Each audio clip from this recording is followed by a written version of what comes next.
The US led in 60 out of 64 technologies from 2003 to 2007. But in the most recent 5 years, 2019 to 2023, is leading in just 7 of those technologies. China led in only 3 out of 64 in 2003 to 2007, but it's now the lead in 57 out of 64 technologies in the period 2019 to 2023. So what the Chinese are doing basically is that they're really getting ahead in everything that is related to cyber, to technology, to manufacturing, to smart manufacturing, even to biochemistry, pretty much across the board. Electric batteries, photovoltaics, genetic engineering, even AI. They are quickly becoming a lot more competitive.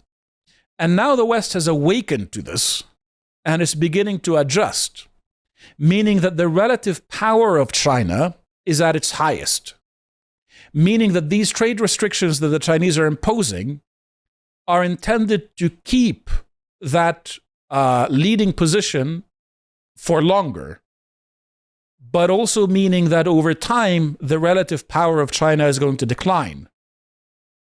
And if you are a power that is declining, but that hasn't secured its key strategic interests, then you really need to act now. And the Chinese military preparations show this. So, not just a quick aside here, China is the lead manufacturer of the world. It's the superpower of manufacturing. It controls almost 30% of manufacturing output versus the US is 17%. And then Japan and Germany with 5% each, and then South Korea with 3%. So this kind of advantage that they have is something that they need to exploit sooner rather than later, because people like Trump are saying, we must reindustrialize, and we must reindustrialize very quickly. So just to reinforce that point. And in terms of military preparations, we've seen the Chinese start building ferries that would be very important in an attack on Taiwan, because what these special, or actually bridges rather than ferries, what these special maritime bridges do is that they can sail up to any location along the coast, so long as there's a highway nearby, and start offloading vehicles, military vehicles.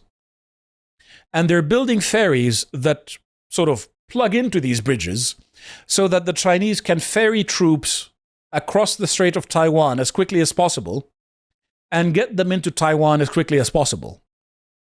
And with this kind of preparedness, you know, this is the kind of thing that was done at the very last stages of the preparation of the Normandy invasion.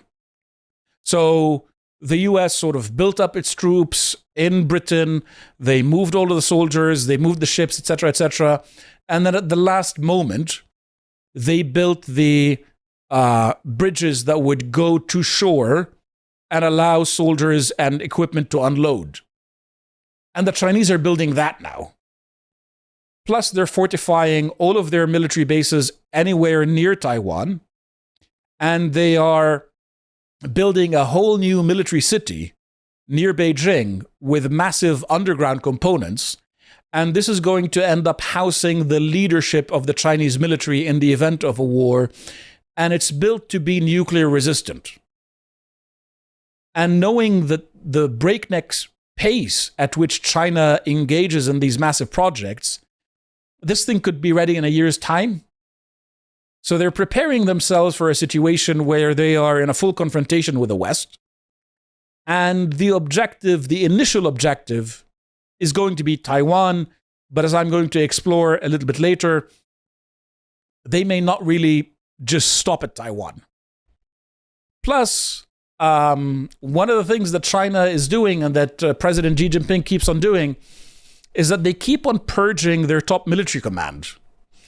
Now, there's a couple of ways of explaining this and explaining why President Xi in particular keeps on firing the top brass of the military. And I would argue that there are two reasons. One is corruption, as is the official stated reason. The second is because Xi is trying to push the military to get ready, and the military isn't moving at his pace and he isn't sure of their loyalty. So what he's doing is that he's promoting younger people who are probably going to be more aggressive and putting them in positions of command and getting them ready to be able to act.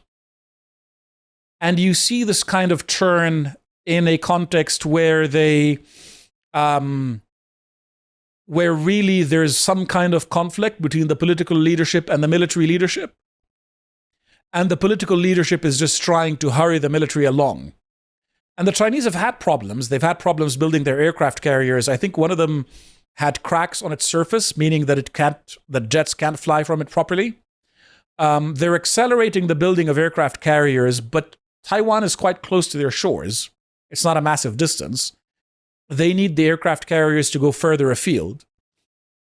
They're expanding their submarine fleet. They're expanding their destroyer fleet. They're expanding their nuclear arsenal. Pretty much everything that they would need in a full-on confrontation is being prepared. And they're building up the anti-ship missiles that they would need to use against American aircraft carriers if these were to get involved. Now, there are some questions over whether or not they can accurately target aircraft carriers while they are at sea, given that they're mobile. But if the Houthi are managing to sink ships and are managing to hit ships in Bab el-Mandab, I find it difficult to imagine that the Chinese can't do that, regardless of what anybody else might be saying. If the Houthi can hit ships in motion, which is an admittedly difficult feat, then the Chinese can probably do it too.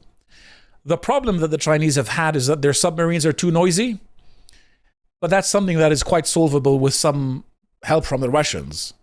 It takes time to build these, but think about it this way. If they have been building submarines that are very quiet, there are some reasons to believe that the West wouldn't necessarily know about it, even with the satellite imagery, even with the constant monitoring of China. I got a question here from Matt. Do the Chinese have a willing population that's willing to do this? They've been cultivating a very high level of nationalism in China, and they have one of the world's biggest armies, the world's biggest army. So they have the uniformed soldiers to do it. Will they be good enough? Will they be able to do it?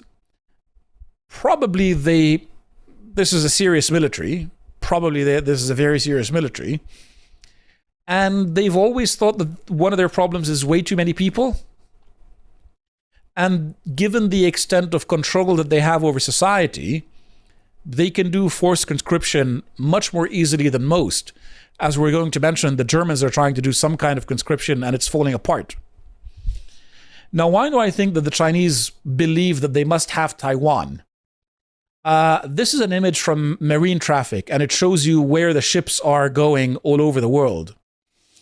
And this here is the island of Taiwan, if you can see it in gray, buried among all of the ships that are going around. China's biggest ports are all extremely vulnerable to Taiwan, because what Taiwan acts as is a massive anti-ship, anti-aircraft, and aircraft carrier positioned off the coast of China with the ability to threaten all of the shipping that goes into China. So it's a ridiculously strategic position.